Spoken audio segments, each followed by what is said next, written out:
lifting weights, being in control. And when any of these are out of balance, not only is your career in jeopardy, but also your physical and mental well-being. I had to have a perfect body for gymnastics. I had to look like the Europeans. I had to do gymnastics like the Europeans, even to the point where I would develop an eating disorder to do it.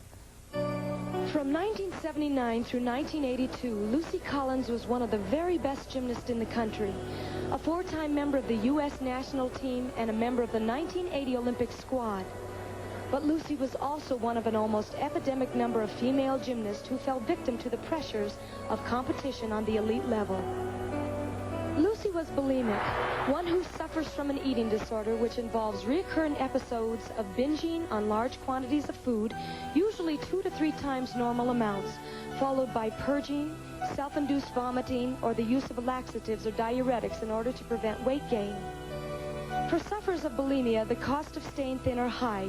Repeated bulimic episodes can result in severe depression, the disruption of menstruation, intestinal bleeding, tooth decay, and even heart attacks. When I get into workouts, I used to be a strong gymnast, and everything's got to be so hard for me.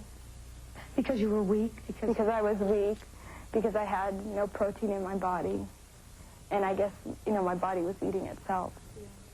Estimates vary greatly, but some experts believe that as many as 1 out of every 5 young women in America has experimented or will experiment with some form of bulimic behavior. No one knows for sure, though, because so much of the disease involves secrecy and denial.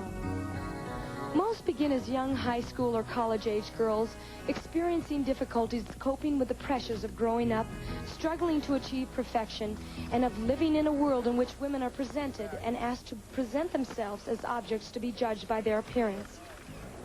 For a young gymnast, these pressures are exacerbated by competitions in which their appearances are judged down to the 100th of a point, and where the natural process of growing up can mean the end of a career.